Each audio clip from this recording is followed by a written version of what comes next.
abo opposition ba YouTube aba bali bawagira opposition ngabo bagendayo. So I cannot say nti sobola gamba nti doctor yali jali naye nga wagira nupate content jowa tikoma ku kibiina kyamwe kyokka ng'eyingirira kubala. That's what I wanted to clarify. Mr. Gogo naye okimanyi bulungi nti NUP enaba bloga baayo era bali registered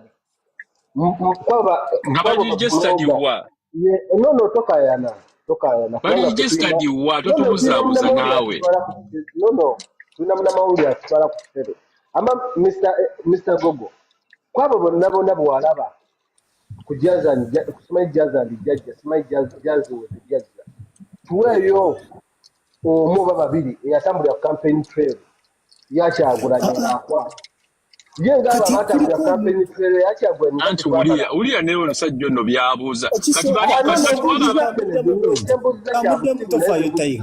ekisooka bonna abaali bali awo YouTubers be bagenda esiba blog kale nze nkimanyi nti waliwo ba YouTuber bemanyi amazima gali nti waliwo ba YouTube bemanyi nga ekitufa ina the mere fact that you can't mention any single one then toina womanyi tukugambye Shalom n'entambi bani siba nyusi olaba akugambye YouTube asibbulo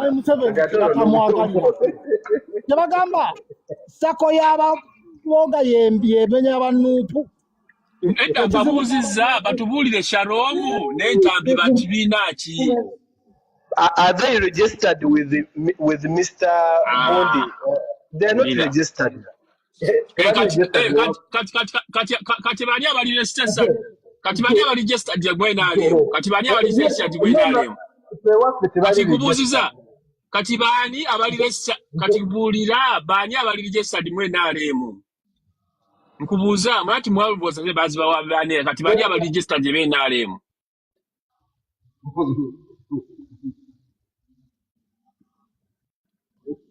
bili mukiija bya buli ankubuuziza ekyo olawo otanso okuwayiriza n'omutunga waali nedda yagambye basasula mirimu kolera jjajja era nga nkugambye nina beemanyi badde nsaba babuuza ekibuuzo it's very okay ne doctor so reacting omwami ono wansi Mr. is it Afcon yanyonyodde n'ayogera it was basically sako gye bateekamu ssente ezo kati njala sooka buuza mukulu chief tuddeyo katono to tracking invitation eno Jazwit w'eggwanga president w'eggwanga akulembera abasubscribinga ku NUP ab'NRM nga temunaba kuteeka Mr. Google ku katandaalo mbu baali ba NRM njala mumbulire nti eyo invitation yali strictly nge-inviting aba NRM ekyo kimu. Secondly, Mr. Chief, tuleme kwejustifyinga nga tulwanyisa amazima. Ng'oggyeko akalulu akawedde. NUP wa mukulu Kyagulanyi ne President Museveni ani asinza okubenefitinga mirimu gy'aba blogger ne ba YouTuber. So Mr. Kugamaliza okusaba meeting ojje. Atugenda muddamu buno bubuzo butono nnyo na muleke tumuddemu. Ngenda maaso. So mukulu chief ekirala kye njagala okubuuza. Gwe for the very first time tulaba Jazz with Jajja nga ba YouTuber baweereddwa omukisa ogwo nga tebalina gwe baawudde naye nga ba YouTuber abo babaddewo nnyo nga bakola n'emirimu gyabwe girabika ate nga girabikira ku side eri ennyo kuba nze naawe teri asobola kuwakanya nti okujja kwa NUP nnyo mu abantu abo bakola omulimu gw'amaanyi. Challenge gye nina n'ekibuuzo kye njagala opozinga. Buzibu ki? Pin out to them. Out. The bloggers, the YouTuber, the social media, the internet, yaleta nnyo NUP. Kyekitwogera chief. I rest my case. Natugambye Shalom n'entambi.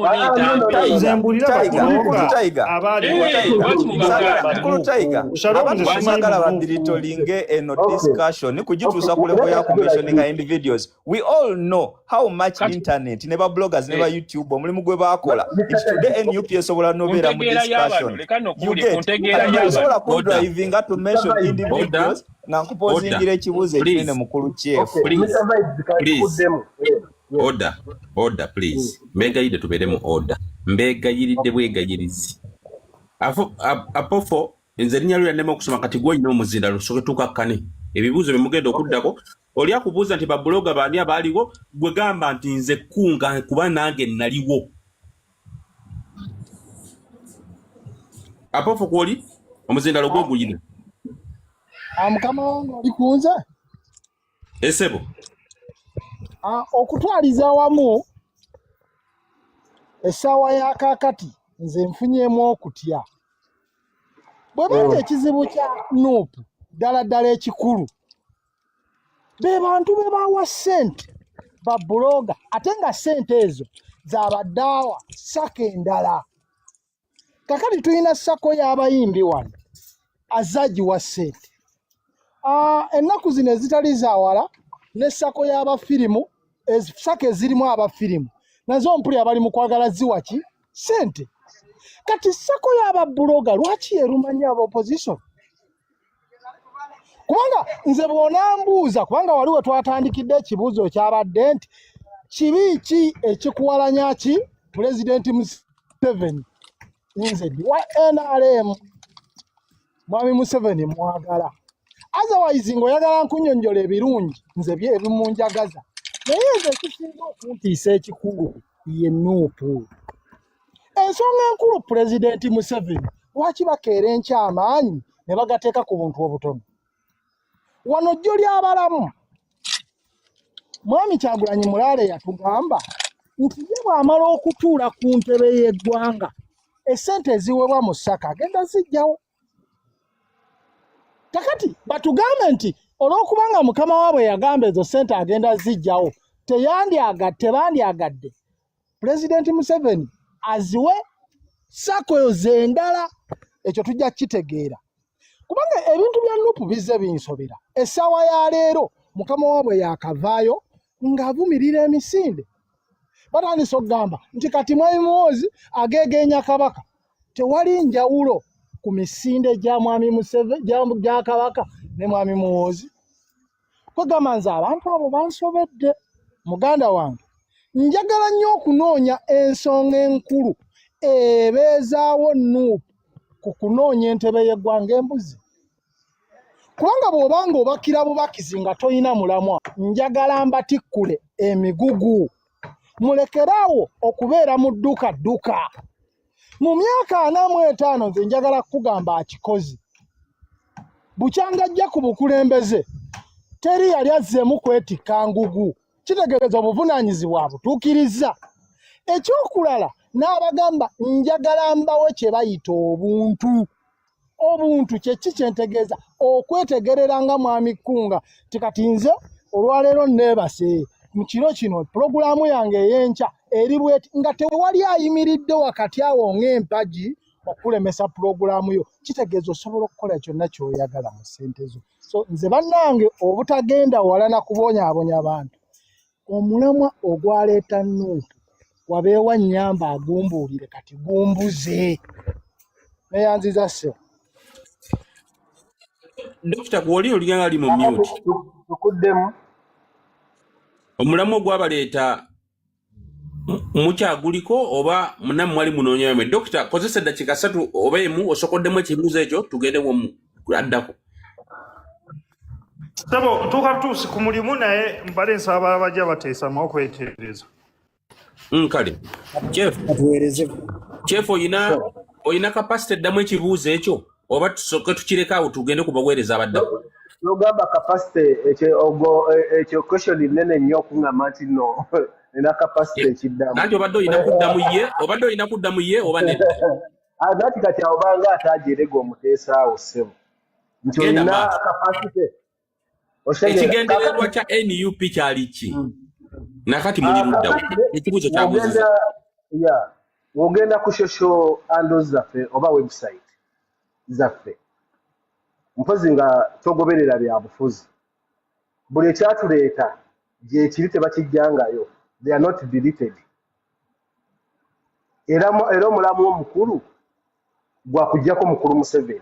era ekyo tetukijjangako mu kamwaka. Emyaka 10 Museveni tavuddeeko oyabuka n'ota ne Besigye gw'ogamba nti yalemwa. Emyaka 10 giwedde. Mwami Museveni tetunaba kuweza myaka 10 point of correction. Baba Linda mukatono nyo twakakuba obululu emirundi 2 y'emyaka 10. Kenda maaso. Mwami Kyagulanyi kyensuubira yajja 2021. Tuli mu 2026. Gomanyoto bavaako ncha. Kakati gwe okugamba emyaka 10 sigitegeera. Nga Mwami Museveni yalwanira emyaka 13. Okitegedde ssebo. Ate revolution tebagipimira. N'ekyo esobola okuvaako n'emyaka 12 esobola okuvaako kisinziira. Jeff, nkuwa respect. Toddamu kugamba mbu NUP eri mu revolution. Ekyo toddamu kyogera. Eya Syria yatwala emyaka 10 plus. Nakulira tugende mpola. Revolution yazali Syria Emisiri wa tezali mu kugenda mu kuvuganya kuwabula government ate mutemuwabula government mu kivuganya muvuganya. Lead of opposition.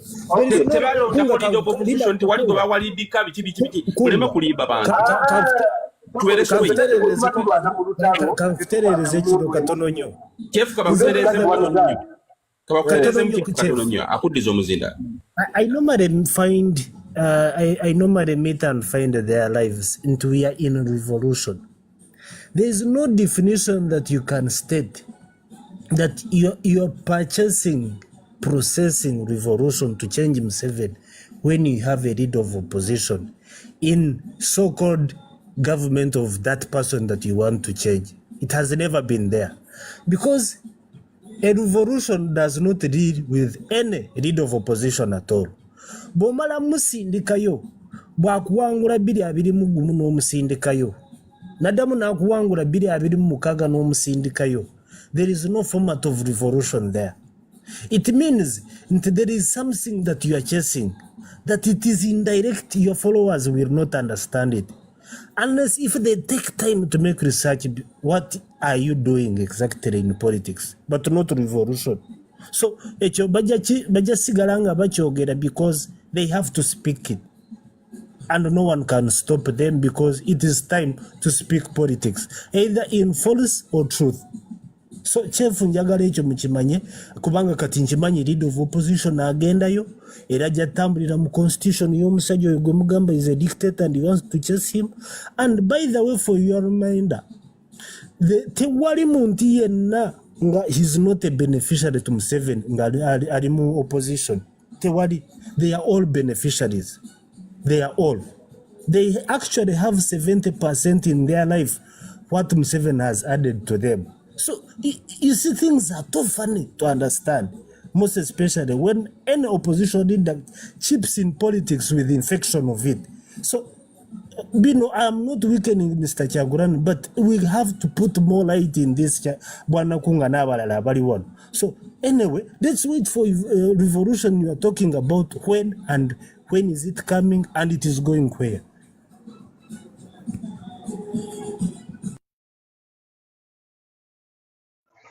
Okay, kakati Mr. Gogo, obuzibu bwammwe oba obuzibu bwaffe buli obuzibu bumu. Bwe mumanyi nti nno oba kankikole bwe nti bwe mumanyi nti nno omuntu wagaggawala oba omuntu okugaggawala mulina kubanga mukola mulimu gwe gumu. Otegeera kati kankubuulireko bwe mubeera mulwana nga tuli mu lutalo, you don't use one gun. Onakozesa kino nakozesa kino nakozesa kino. Kati mmwe mulowooza nti mwami Museveni we yayingirira ne mundu ng'akozesa mundu nti ffenna tujja kukozesa mundu. No, buli muntu abeera n'engeri oba buli muntu yenna oba buli branch yonna ejja ne strategic yaayo. Otegeera tolowooza nti n'olwokuba nti okay mwebali bali mu sisitimu ye mbu tebasobola musuula. Basobola omusuula, my friend. You see, omanyi Museveni ekyamuyambako bwana Chief. Beba, actually, I will not. I will speak like how it was because I was kind of older to understand it. Bwe yajjayo obululu nga bamuwangudde, he stopped his MP of Kasese not to go there. Kubanga yali amanyi nti MP gwe yali agenda sindika yali agenda okumulemesa okwachivinga movements ze as a revolutionist. Yakimanya nti bwamulekayo kyebatebulinga in flow of parliament, he will either choose to agree or not to disagree. But the percentage was there to agree because yali agenda kubeera omuyeka. Kati bw'oba osindika abantu mu gavumenti gy'olwanyisa ate gwe odde mu nsiko olwane, sometimes they will just destroy the format of revolution. I said sometimes. I want to understand. Sorry to call Mr. Chief. What you was neebuuza bannaye lwaki aba NRM baagala nnyo okujjako Museveni ng'ate bali mu buyinza? Lwaki baluma nnyo obutajjaako Museveni? Kintu ekyo You see, Doctor, we have only got one problem. Tulina abantu abangi abamu abatakyawagira Museveni, but they are still sliding with him because they don't see any option. Kyenjogerako abamu bakimanyi.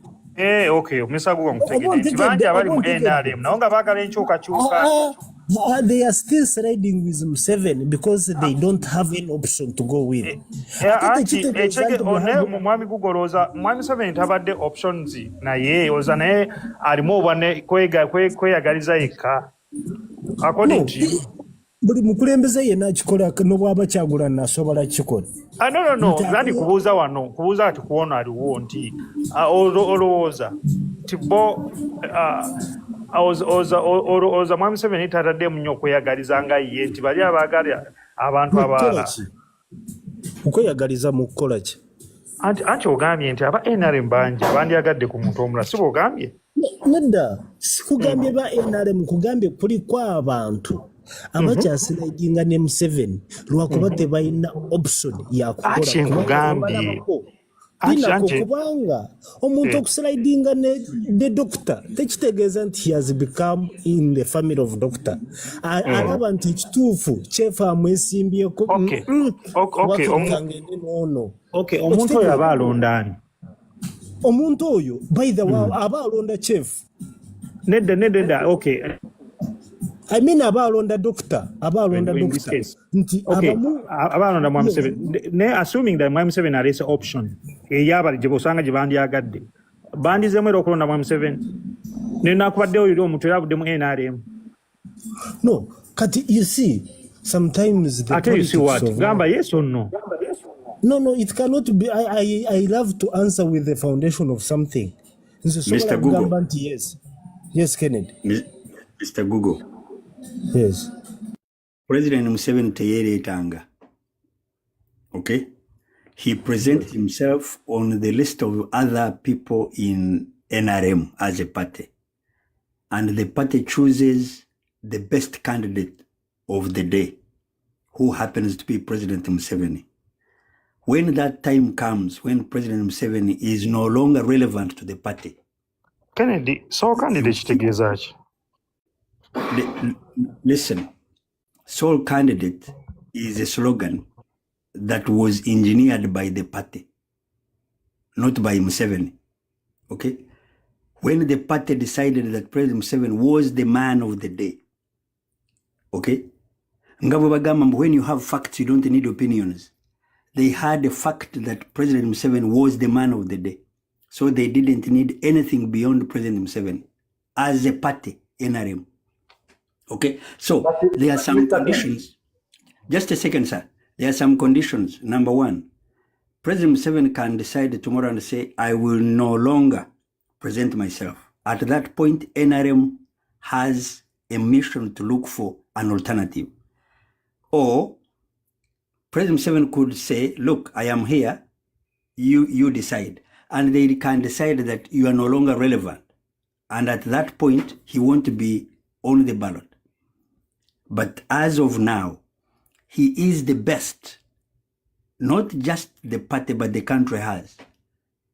Okay? So now, in light of that, it does not mean that there are not no other people who could do it. Get it correctly. There are thousands of capable men and women in NRM who can do the job.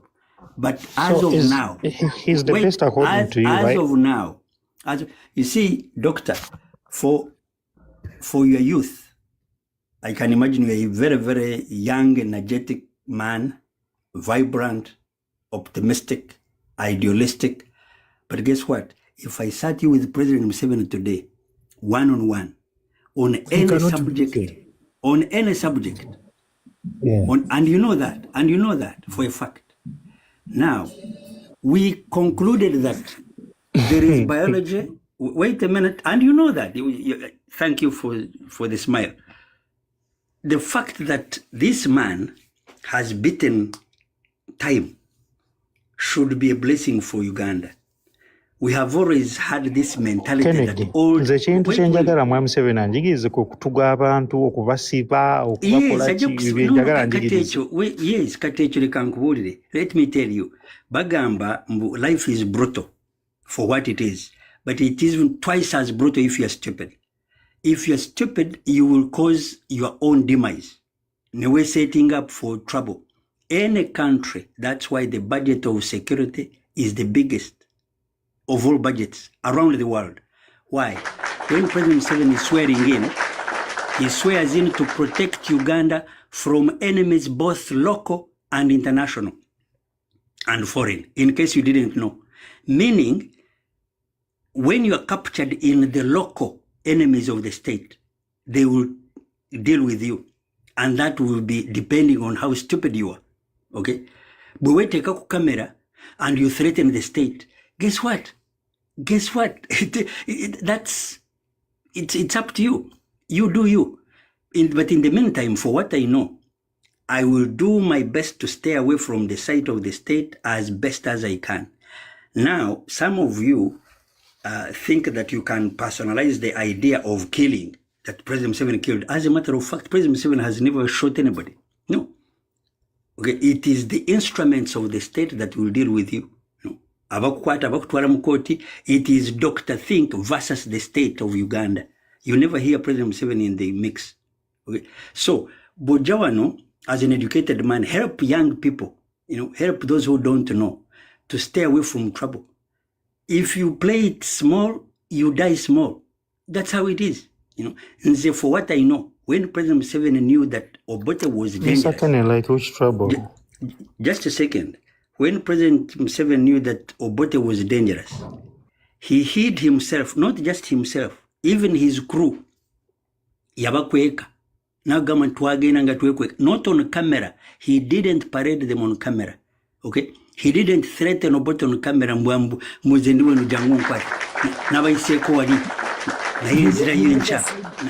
never said that in the casino. Yes. He never. Okay. He never. Yes.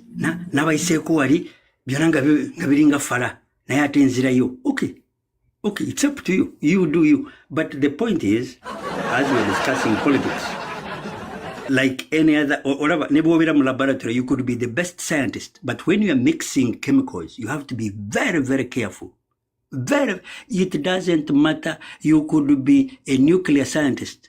When you are mixing those chemicals, it is a matter of common sense, basic common sense, to be safeguarded from the dangers that could accrue if you get them wrongly. Ne politics bweziri, okay? Because Mr. Kennedy nkubuuziza danger ki omuntu omukozi olina omugamba okwesimbawo kumukuba NRM ye danger? That's the question. That's very good. Kati, do you know how many political parties we have in Uganda? Can you help the listeners to tell them how many political parties we have in Uganda and where the leaders are right now of those parties and their supporters? Okay, and how many are in jail? Now, you promote your ignorance. Ignorance pays, as a matter of fact. There is a currency that is paid to ignorant people. Whether in business, In politics, anywhere you go, when you're ignorant, you pay the price. Let me add this thing, Kenneth. Let Go, me sir. just respond, Doctor, to this. We also, omusajja yali ayambadde uniform yammwe ng'agamba protest vote. If you don't vote for Kyagulanyi, we shall find you in your houses. We slaughter you like a goat, a cow.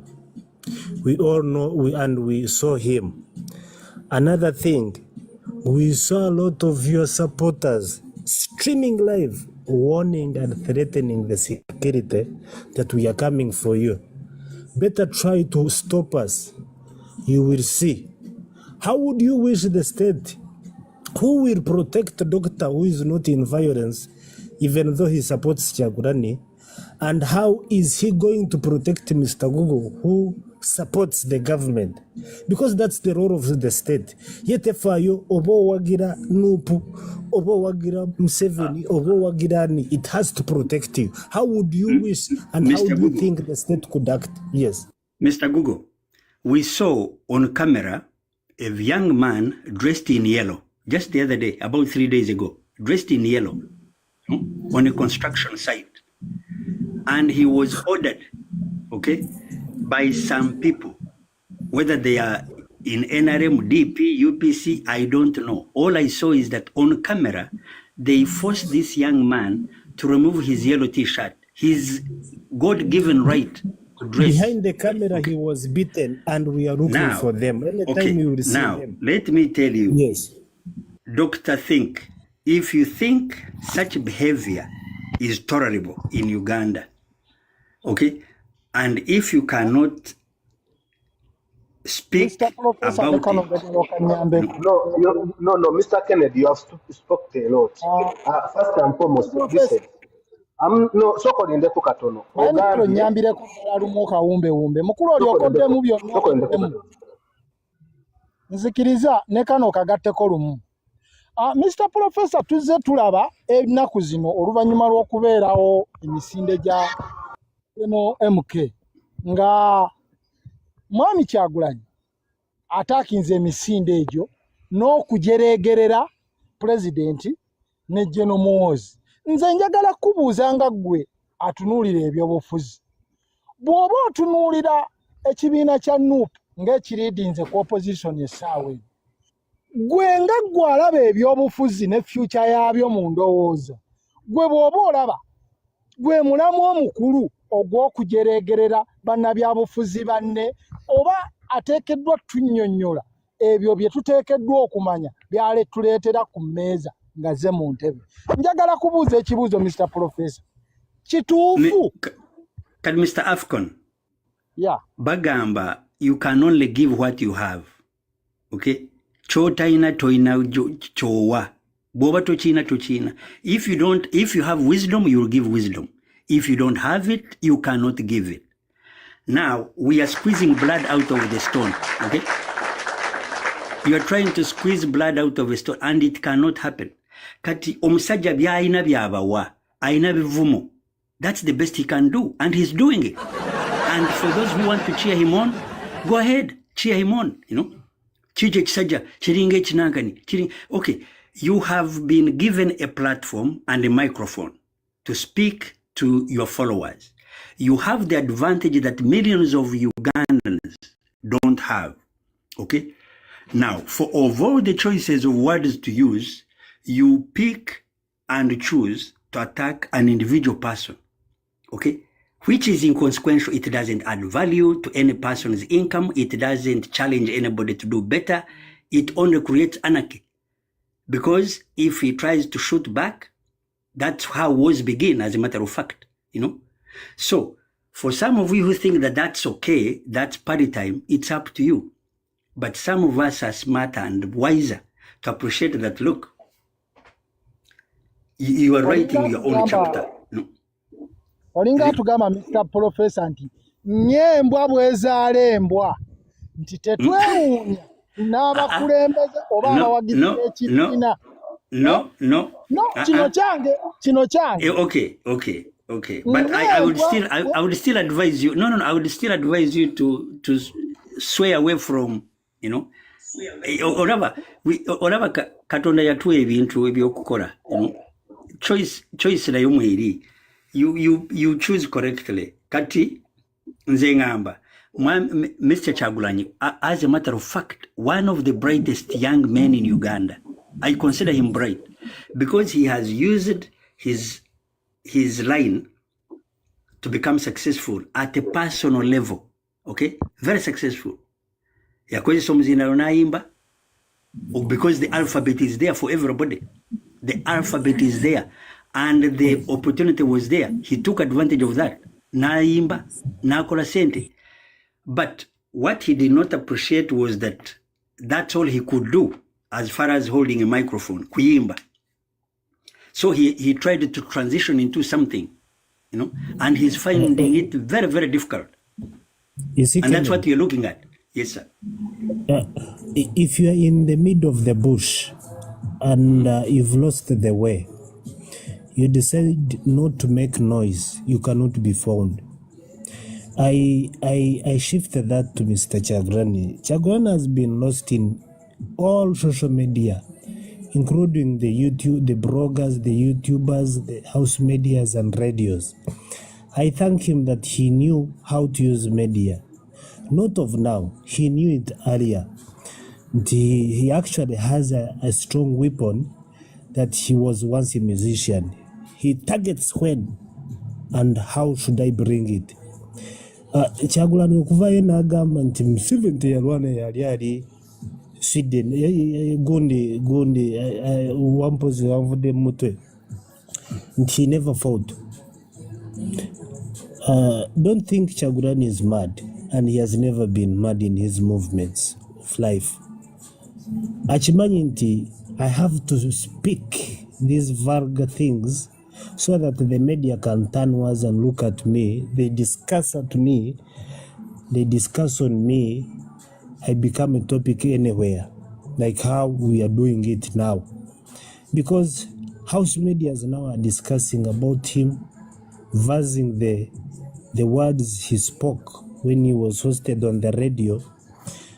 That was the target for him. He targeted the media when he knew that this is the run for charity and hope the Mhozi had of the birthday. Abantu bebagitagetinga ko kubanga twabadde mu okero ne tugenda kubiira eno tubadde tugenze mu birthday run ya Mhozi nga there was nowhere you could discuss Chagulanyi. So temulowooza nti takimanyi nti Museveni yalwana, akimanyi. Era noba nebyo ebyayagamba nti obakati abadde alangiridde ayina engeri gy'adde akyogeramu nti Mhozi yabadde teyakimanyi, olowooza takimanyi nti yabadde mu special operations ng'ali Ethiopia, ng'ali mu international friendships, ali mu international matters. Ebyo byonna aba abimanyi. Naye ate bw'akozesa ebigambo ebibi, media will turn to him because the media targets him. Ekintu kyonna ky'ayogera watambulira akimanyi nti ajja kufuna viewership bamwogereko. So to him he will speak, but the question should be is this the right person that we should give the nation to address it, to the extent that you are alerting your enemies how your country works in terms of security? You are on a national radio, national TV. You are seriously announcing the enemy everywhere that this is how we work in security ethics. This is so painful. But I know, like how we say, for God and our country, he will not leave Uganda. To be in the position of such a person who alerts an enemy the easiest movement to access the country, he will not.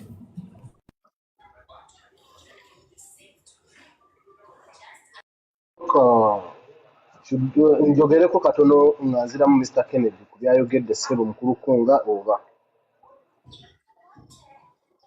nsoko lidde ku tumala okulyawo ku baami bano waliwo abaami abatanda bakwata okazinda abaana ba NRM beefuze nnyo ate naffe tuba twetaaga ssebo okugira nga nabo babadde batukola. Nanti daggo mwe mwasoose okwogera omu ye n'adduka. Nate era obudde era obwenaalem batuyitala. Okay, soko nina kutule ku Pan Africa njagamba eddakiika zenga zizo tugende maaso. Mwami Kunga nkweyanziza ssebo and all the panelists that are here. Mbadde mpulira ebiteeso byammwe and I think kirungi bwe tubanga buli omu aleeta ekirowoozo kye ntulaba butya eggwanga lino bwe liyinza okugenda mu maaso. Tuli bantu banjawulo ng'era bwe mulaba wano buli omu bw'alina ebiteeso bye n'abo be tusuubira nti be batukulembera. They have their own version of truth. And the problem is that they think when you have your version of truth, then you think that it must carry the day. Naye, politics, ekibi ky'ebyobufuzi, it's not a talent. Singa kyali kitone, those who have a talent of politics would play it better. But it attracts everyone, and that is where it is all lost to us as a country. Buli omu abyenyigiramu, oba alina talenti, oba tagiina oba abitegeera oba tabitegeera, as long as they use the opportunity, they exploit the opportunity at their disposal, they get in there. Mwami Kyagulanyi teri agamba nti si muntu mutuufu oba si Munnayuganda. Naye ndowooza engeri gya approach ye ku byobufuzi nkyamu. Engeri gy'ayogeramu tamanya platform ki gy'aliko. This is a country that has, foreign interference. Buli kimu buli maaso gonna gaba gatunuulidde eggwanga eryo ku lw'ebintu bye baagala okuyingiza mu ggwanga oba n'okuteekawo embeera nga bwe tuzze tulaba mu mawanga amalala. Ku status ya Kyagulanyi twalisuubidde nti waliwo ebintu by'aba alina okwogera ku platform gy'aba aweereddwa. Naye bw'avaayo with insane language, attacking the other leaders, we may not agree in details. But if we are to disagree, let us be respectful of each other. Omanye nti oli ali mu office eyo yalondebwa bannayuganda wadde nga tokkaanya naye. Laga engeri gy'oyagala okukulembera eggwanga, so si kwatakinga muntu oyo nakulaga nti ye si kintu. I think that is where it is all lost.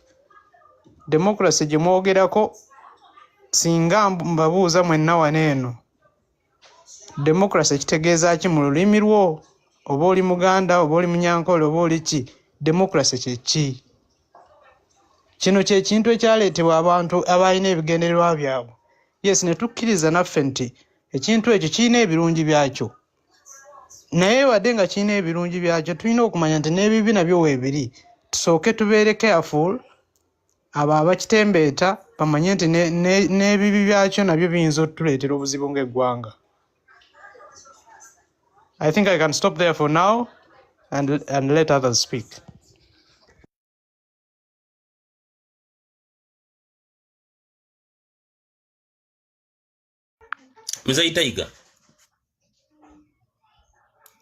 Nzayitaiga woli? Wende mulasa okagira ayogera mbadde nkyaliko bizeko wano katono. Ane nga mpuliriza wende. Omutyaba. Gamba nogo. Okay. Yotya Kunga sebo. Ndi bulungi ogamba ota boss. Gamba nogo. Jeni sebo. Baramusiza bakama bange abalala abali ku pano Mr. Kennedy, the judge n'abalala baramusizaako. Uganda tulina obuzibu naddala ku mulembe guno ogwa opposition.